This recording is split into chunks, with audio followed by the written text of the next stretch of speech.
Hello tout le monde, alors aujourd'hui, bon, je veux dire plutôt ce soir, je vous retrouve pour une vidéo qui n'était pas du tout prévue, mais j'ai eu une envie d'un coup de vous parler de livres. Voilà, écoutez. Et du coup, j'ai essayé qu'on allait faire ensemble un point sur ma palle, qui est plus que conséquente. Du coup, j'aurais peut-être dû vous montrer avant, mais on va tourner, on va faire une façon pas à l'ancienne. Donc là, il y a toute cette étagère que j'ai dû... comment dire, genre j'ai dû ruser un peu en mettant sur 2 rangées ici parce que ça en fait c'était rempli clairement. Voilà, vous voyez le niveau. Donc on a donc juste ici, là, là, là. Et on n'en a plus en bas maintenant, mais juste parce que j'ai rusé là-bas. Donc on va commencer, bon, pour le premier étage, je dois remettre en haut. Donc vous allez me voir un peu coupée comme ça. Voilà, désolée. Mais du coup, ouais, c'est la seule façon que j'ai de faire, donc c'est pas grave. Vous verrez les livres, c'est le plus important. Si c'est de faire autrement, je sais pas si je peux essayer de... Bon, au pire, je vais regarder à la main. Parce que c'est vrai que là-haut, c'est un peu... comme ça. Ouais, c'est bien, il faut que je vous tienne. Du coup, alors, bon, je vais prendre ceux de devant, même si du coup, en fait, il y a beaucoup de classiques. Parce que c'est un peu une déformation professionnelle, si on peut dire ça, de ma prépa littéraire. Parce que comme vous savez, je suis en prépa littéraire et donc j'ai beaucoup de classiques que je veux lire et que je dois lire surtout. Et elle va sensiblement s'augmenter parce que bon, il y a des livres, c'est pour les cours, il faudra qu'ils soient lus pardon, cet été, vu qu'il n'y a pas le choix. Mais d'autres où c'est plus des recommandations de lecture, donc ça va encore augmenter. Voilà, au final j'ai trouvé une solution, donc vous serez plutôt en bas qu'en haut, c'est quand même un peu mieux. Donc on va commencer, donc bon, par contre je vais clairement pas m'attarder sur chaque livre, aussi on a clairement pour 15 ans. Donc tout d'abord on a La mort d'Olivier Bécaille et autres nouvelles naturalistes. J'aime beaucoup ces collections-là à 2 €, c'est toujours une fois pour son nez quand même. Ensuite on a la préface de Cromwell de Victor Hugo, voilà, qui pour tout bon étudiant en lettres doit avoir. Il y en a aussi que j'ai depuis plus longtemps que ma prépa, hein, je vous avoue. Je vais mettre ça là. On a Les vagues de Virginia Woolf. Voilà, très beau en plus, mais des métamorphoses de ville, mais en mode un peu plus simplifié que le vrai. Bien sûr, on a des ouvrages philosophiques, donc on a Le Phédon de Platon. Platon, c'est un philosophe que j'aime beaucoup et je trouve qu'il est quand même assez, comment dire, accessible. On a Le Spleen de Paris de Charles Baudelaire. Ouais, même si Fleur du Mal, j'ai pas trop aimé, mais écoutez. Ça m'a léché des mouches de William Golding. Voilà, en version plus un peu simplifiée. C'est en 5ème, je sais pas, voilà. Parce qu'en anglais, on en a parlé. Par contre, je l'ai pris en français. Ça, c'est un ouvrage plutôt théorique. C'est Le démon de la théorie d'Anthony Compagnon. Voilà. Pas recommandation. On a Le Phèdre de Platon. Il y a un livre qui tombe. Très belle la couverture avec... on va dire Icare, mais non, je pense pas. Tout va tomber, ça va pas le faire. On a l'Odyssée d'Homère, que j'ai jamais fini. J'avais commencé, oui. Oui, j'avais commencé, mais j'avais pas fini. La guerre de Troie n'aura pas lieu de Giraudoux. Voilà. Ensuite, le fameux, ça je vais le prendre en vacances, À l'ombre des jeunes filles en fleurs de Marcel Proust. C'est mon amour pour Proust, donc là on a le volume 2. Là on va partir sur des livres beaucoup plus contemporains. L'Annie prodigieuse de Elena Ferrante. Voilà, en plus je crois qu'il y a plusieurs tomes, ça, il me semble, en tout cas il y a plusieurs saisons de la série. 3 de Valérie Perrin. Ouais, j'avais adoré Changer l'eau des fleurs, donc là c'est son plus connu. On a Le Chant d'Achille de Madeleine Miller que j'avais commencé fin août. C'était clairement pas la période pour le lire, donc je le reprendrai un jour. Ça, donc un livre, c'est le genre de livre que j'achète, que c'était pas prévu, mais juste que je kiffe la couverture. Et ça, c'est les livres qui vous appellent comme ça. Et donc c'est Le Liseur du 6h27 de Jean-Paul Didier-Laurent. Voilà. Ensuite, on a Défendre Jacob de William Landais. Pourtant, quand je l'avais acheté, j'étais en mode oh là, je veux trop lire et tout, parce que la série avait l'air trop bien. Bah, j'ai toujours pas lu, alors que ça fait quand même un petit temps qu'il l'a acheté. Ensuite, on a de Corbin, le village des cannibales. C'est une recommandation de ma prof d'histoire. Voilà. Le contrat social de Rousseau. Ouais, du coup, il y a quand même encore un peu des classiques. King Kong Theory de Despentes que j'avais commencé. Donc, j'avais pas, j'en avais lu deux petits trucs. Alors ça, Tous nos jours parfaits de Jennifer Niven, c'est un livre que j'ai envie de lire. J'ai essayé plusieurs fois, mais je n'y suis jamais vraiment rentrée, mais je le garde toujours. Je me dis que c'est pas le moment. Ensuite, on a le tome 2 et 3. On va tomber, ça. De Miss Peregrine et les enfants particuliers. J'ai adoré le tome 1, vraiment, ça a été un véritable coup de cœur. Donc j'avais acheté le 2 et le 3 immédiatement. Ensuite, un livre que j'ai emprunté à ma sœur depuis un moment, le tome 1 d'Harry Potter. Voilà, je n'ai toujours pas lu à mon grand âge maintenant. Né sous une bonne étoile de Aurélie Valognes. En fait, ça c'est une belle histoire, oui et non. C'est que vous savez, pour un grand oral, vous avez une phase où vous prenez vos notes. Et la surveillante qui nous surveillait à ce moment-là, elle lisait ce livre-là. Et du coup, après, quand j'avais été après mon grand oral, on avait été à Saint-Quentin et du coup, je l'avais acheté. Donc, c'est Aurélie Valognes, Née sous une bonne étoile. On a 1000 baisers pour un garçon de Tilico, ça c'est à cause de Booksta et de BookTok. On a Bad Bug de Catherine Pancol. Et surtout la couverture qui m'a bien plu.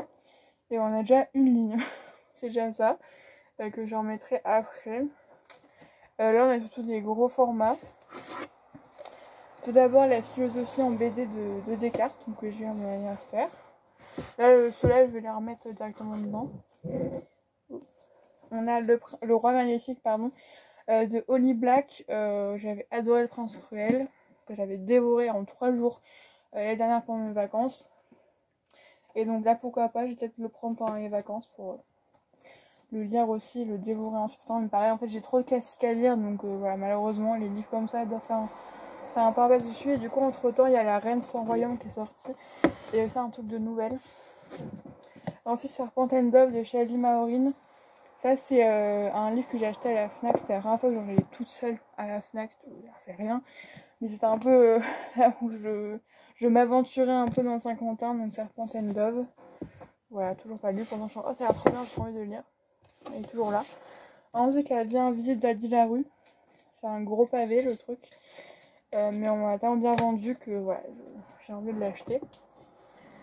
Ça c'est une découverte par hasard à Nose de Comment devenir antiraciste. C'est un livre que je voulais acheter depuis un petit temps, et donc ouais, c'est un livre plus vraiment dire théorique, mais voilà, qui m'a l'air très intéressant, mais j'ai pas le temps.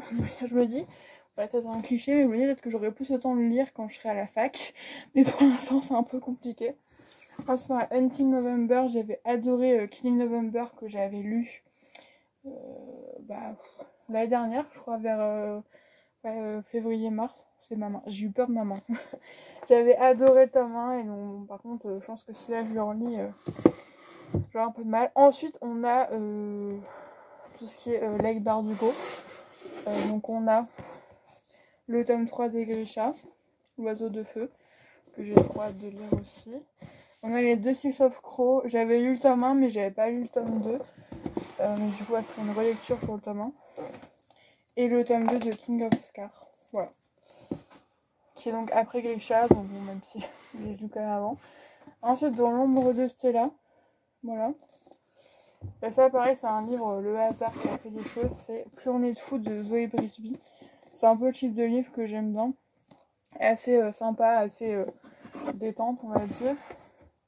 Ensuite les 2 tomes de la saga de la duologie Elsie, donc écrite par Catherine Franker. On a le magnifique Aristote et Dante plongent dans les eaux du monde. Pareil, j'aurais envie de... Là du coup j'avais une petite pause parce que le temps que mes commandes arrivent, donc peut-être lire ça. C'est très bien que je vais le bouffer en 2 jours, mais c'est pas grave. Ensuite on a le fameux Hadès et Perséphone. Pareil, j'ai envie de me faire un petit kiff de Scarlett Sinclair et le lire. Et ensuite on a mon fameux exemplaire de Madame Bovary en version reliée qui est juste magnifique. Voilà, donc de Flaubert. Oui, c'est ça. Bon, par contre, ma prof de français, elle a très inventé parce qu'elle a dit c'est un livre sur rien. Ça donne vachement envie, donc vous pouvez le mettre là. Voilà, vous êtes bien ici. Du coup, on part sur le dessous où on a le reste de livres un peu contemporains et après on part que sur le classique. On a le tome 1 du 4e ordre de Mathieu Valentin que j'ai depuis 15 ans dans ma balle. Je le laisse quand même, je me dis peut-être qu'un jour je le lirai, mais voilà. Pareil, celui-là, pourtant j'ai envie de le lire, c'est le pire, c'est The Head to Give de Angie Thomas. Toujours pas lu. Voilà.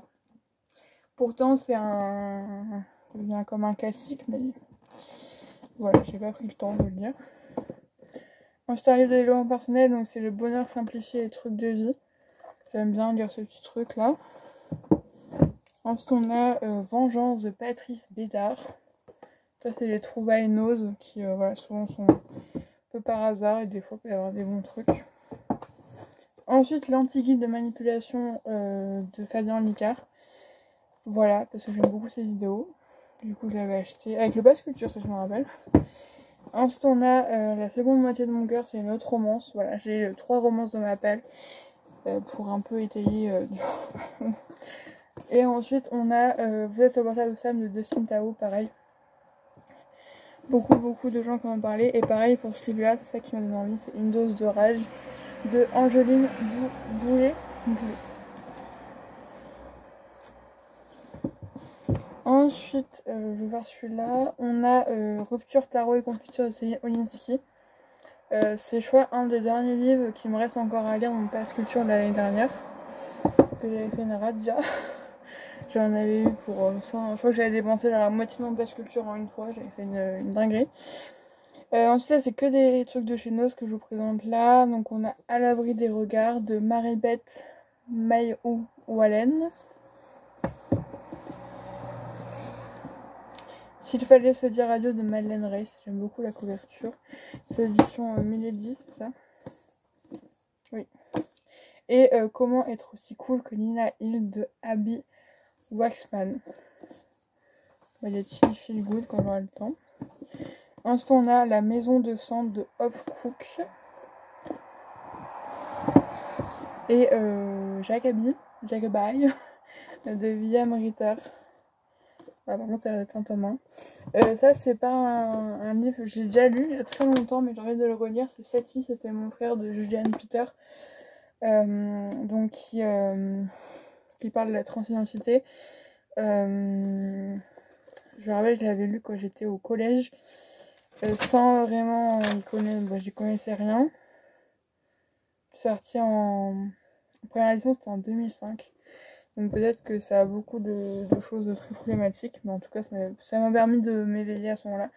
Et bah là c'est la tribute de l'asphalte de Morton Roux que j'ai vu chez Nose, qui parle d'enfants SDF, qui est horrible, mais je me rappelle j'avais... horrible. Je vais vous dire ça, mais j'avais beaucoup aimé. Ouais, j'ai envie de le relire. Et là c'est ma maman qui l'a mis. Elle m'a mis aussi un autre livre, je pense que vous allez le voir après. Ouais, il est là. Je vois mais des livres qu'elle veut que je lise, Le bal des folles de Victoria Mass. Voilà. Je pense que pour les autres, je vais m'asseoir après. Parce que j'ai assez mal au dos en ce moment. Ensuite, on passe vraiment que aux classiques. Il n'y a plus que des classiques. Alors, on a Hernani de Victor Hugo. Ouais, ça c'est à cause, plutôt grâce à ma prof de français. Hop, je vais retirer ça, comme ça, hop. Un peu la suite. On a les 16 autres nouvelles d'Ovide. On a Le deuxième sexe, donc volume 1 et 2. Le Vinted, Claude Gueux de Victor Hugo.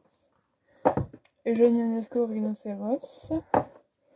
Tristan et Iseut. Et Au bonheur des dames d'Émile Zola. Voilà. Bon bah, je me suis assise. Du coup, je suis en train d'enlever toutes mes décos. Alors, on va en descendre quelques-uns. Du coup, je tourne. On a La République de Platon. Pareil, j'avais fait une razzia de Platon avec mon Pass Culture en décembre, je crois. Homère l'Iliade, en version simplifiée. Là, ces deux livres-là, j'ai tellement envie de les lire, mais je ne prends pas le temps de les lire. Je trouve ça fou. Genre Fahrenheit 451.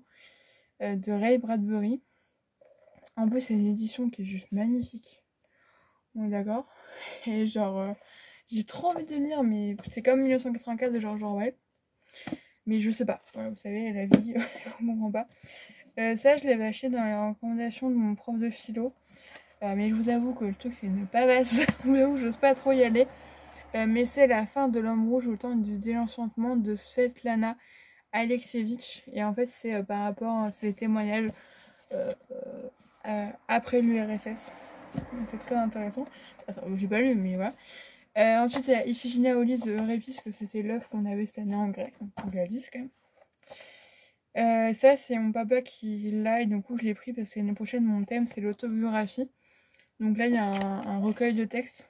Donc là, c'est vraiment sympa. Parce que du coup, ça me permettra d'avoir pas mal de références. Donc ça, il faudra que je le prenne en vacances, hein, que j'y pense. Et on a Mémoire de fille d'Annie Ernaux. Ça, c'est du coup mon dernier livre d'Annie Ernaux dans ma palle. Mais je vais en racheter parce que du coup, elle est au thème l'année prochaine, elle est au programme l'année prochaine. Et que j'aime bien, bah voilà. Après, il y a aussi les autres. Il y a Musset, j'en ai un, je vous montre après. C'est après les deux autres, mais la même de Sévigné et l'autre c'est Saint-Simon. Et je vous avoue que voilà, c'est pas trop mon truc. Voilà. Bah après, j'ai pas lu, mais. Ah, on a. Je sais pas. On a Le Prince de Machiavel. Voilà. Antigone de Jean Anouilh. Vraiment. Les caractères de la bruyère. Ça, la dernière fois que j'étais faire à Cultura. La Vénus d'île de Mérimée. Et Manon Lescaut. J'ai vraiment les librios 2 €, ils sont géniaux. Et ça, oui, voilà, ça c'est ma mère qui me l'a mis dedans. C'est La maîtresse du peintre de Simone van der Vlugt. Voilà. Je vais juste ranger un peu. Donc voilà, on va voir les classiques juste qu'il faut. Mais c'est une bonne clé à lire. Désolée pour la moto. C'est quand même une bonne pile à lire. Il y a pas mal d'ouvrages qui seraient très sympas à lire, mais pas assez le temps. Bah, je ne prends pas le temps aussi. Et moi, bon, je suis quelqu'un qui aime lire, mais qui n'aime pas lire pendant des heures. Donc c'est vrai que c'est un peu compliqué. Ensuite, on a Jane Eyre de Charlotte Brontë. Bonne pavasse aussi. On a Les derniers jours d'Emmanuel Kant. Oh, c'est avec moi. Voilà, c'est un petit livre que mon prof de film nous avait recommandé. En fait, au début de l'année, j'ai acheté tout ce qu'il recommandait, mais vous ne faites pas cette erreur-là. Vraiment, ça sert à rien. Orgueil et préjugés de Jane Austen, ça fait tellement longtemps que je suis là. J'avais adoré Raison et Sentiment. Voilà. On a Baudelaire, Fusée, Mon cœur mis à nu. En fait, j'avais acheté parce qu'à la base, je devais faire une fiche de lecture sur ça en HLP. Mais je l'ai jamais faite. Ensuite, on a bien une soirée à côté. Bref. Couleur de l'incendie de Pierre Lemaitre, c'est le tome 2. Après Au revoir là-haut. Au revoir là-haut, j'avais beaucoup aimé. Donc là, on a le tome 2. Les deux, c'est entendre de la musique. On a Jacques le Fataliste et son maître. Voilà, l'ouvrage en entier. Parce qu'à ma... Désolée. Parce qu'à ma librairie, c'était trompé. Mais du coup, je veux le lire. Bah voilà. Un discours de la méthode de Descartes. Nous les maîtres d'école de Jacques Ozouf. Voilà, un petit truc sur... Voilà, c'est un professeur qui me l'a recommandé. Le portrait de Dorian Gray, que j'ai toujours pas lu. Et ça, alors Primo Levi, c'est un homme. Ce livre, j'ai une histoire particulière avec, parce que j'ai commencé à le lire, je pense au moins 4-5 fois, mais je n'y arrive pas. Parce que bah, c'est un témoignage de ce qu'il a vécu. Mais en fait, c'est tellement triste, c'est logique hein, ce que je dis, hein, c'est un peu con, mais c'est tellement triste que j'y arrive pas. Ouais, ça me fend le cœur et donc j'ai jamais réussi à aller plus loin que une vingtaine de pages. Quoi. Tant l'année dernière, dans mon défi 100 pages, j'avais été en défi, mais j'avais pas réussi. Du coup, le fameux On ne badine pas avec l'amour de Musset. les méditations métaphysiques de Descartes, l'apologie de Socrate de Platon, j'aime beaucoup Platon, la critique de la raison pure de Kant, que à la base je devais lire c'était, mais j'ai déjà tellement de trucs à lire que je vais pas me mettre ça en plus. Voilà. Ensuite on a 3 livres d'Albert Camus. Alors d'abord on a cette version de l'étranger, c'est en version NRF qui coûte 18 balles. Vraiment, ils sont très beaux, hein, mais franchement ça te coûte un rein quoi. Mais du coup j'ai déjà lu et j'ai adoré, et du coup là je l'ai en beau, donc je veux le relire un jour. Et cette belle édition là. Et on a La peste et les justes. Voilà. Et aussi, je pense avec Albert Camus, en plus j'ai lu L'exil et le royaume et ça a été un peu coup-ci coup-ça. C'est qu'en fait j'ai tellement eu un coup de cœur immense pour l'étranger que j'ai peur de lire les autres en me disant ouais ça va être moins bien, tu vois. Et on a Alcool, l'Apollinaire. Pas pourquoi j'ai ça, mais... Enfin, hop, je vais ranger un petit peu. J'ai plein de recueils de poésie, mais je ne lis pas de poésie. C'est un peu con quand même. Parce qu'il faudrait que je m'ouvre à la poésie, mais je vous avoue que... À part Aragon, que j'avais beaucoup aimé, et je vais dire Voltaire. Ah, merde. Rimbaud. Bah merde, j'ai plus son nom.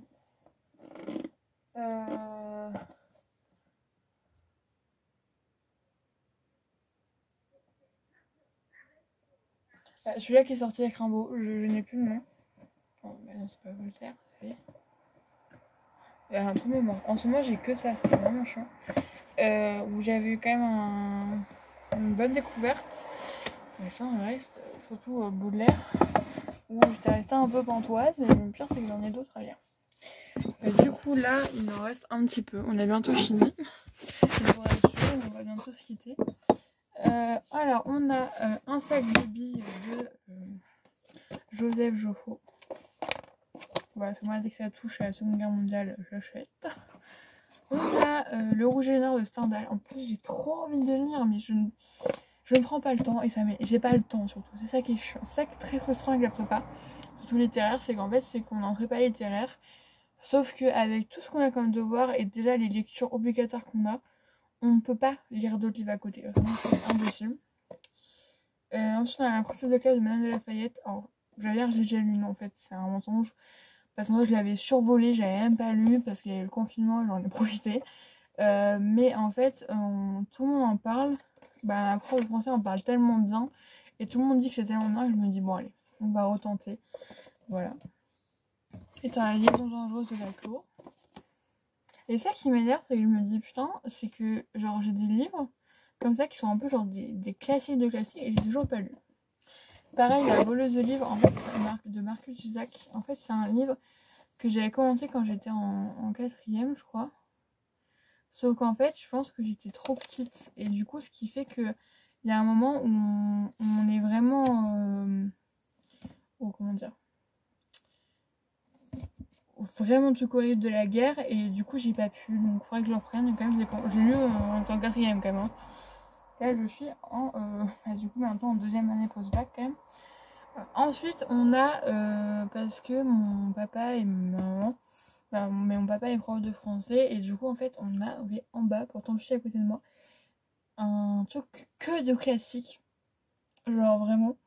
Et du coup, j'étais faire un petit peu, et là, je lui dis, tu me donnes tous les Zola. Donc, j'ai plein de Zola à lire, parce que j'ai adoré Zola l'intérêt pour ça. Du coup, on a un peu ces éditions. On a Zola, la curée, La bête humaine, Nana, L'Assommoir, La fortune des Rougons, ou Rougon, et Le ventre de Paris. Ouais. Ensuite, on a La dispute de Marivaux, ce que les esclaves, j'ai déjà lu. Les femmes savantes de Molière, Roméo et Juliette. Quand même, je connais l'histoire et bon, je me dis quand même, que je lis quand même, ouais. Le bourgeois gentilhomme. De Voltaire, Zadig ou La destinée suivie de Micromégas. Ensuite, on a 3 contes philosophiques et Phèdre de Jean Racine. Et après, c'est des livres que je rentais très récemment. C'est La gloire de mon père, L'écume des jours et les hauts de Hurlevent. Voilà pour ma pile à lire qui est plus que conséquente, hein, on est d'accord. Il y a beaucoup de livres et le pire c'est qu'il y en a encore. Et en fait j'achète plus que ce que je lis. Donc voilà, j'ai obligé de faire des bruits, mais en fait en même temps je sais qu'il y en a pour qui la pile à lire c'est quelque chose d'assez anxiogène. En mode oh là là mon dieu j'ai encore tout ça à lire, ça va pas le faire normalement. Mais moi au contraire, excusez-moi, voilà. Moi au contraire en fait c'est que je me dis que là j'ai une immensité de livres, genre de ça tombe là-dedans, j'ai le livre de ma vie. J'ai tellement de culture et à ma portée et je me dis c'est tellement de découvertes que je pourrais faire un peu plus tard que en soi ça ne me dérange pas et ça ne m'angoisse pas plus que ça. Voilà, mais je suis tellement contente en fait. Quand les gens viennent dans ma chambre, il y a des livres partout, vu qu'il y en a là, il y en a là-bas, il y en a là-bas, il y en a partout, mais moi je kiffe ça. Donc voilà, en tout cas c'est tout pour ma page, j'espère que ça vous aura plu. Je vais mettre les petites décos en place. Un caillou qui est tombé. Voilà, j'espère que ça vous aura plu. Moi je vous fais des bisous et je vous souhaite de très très bonnes lectures.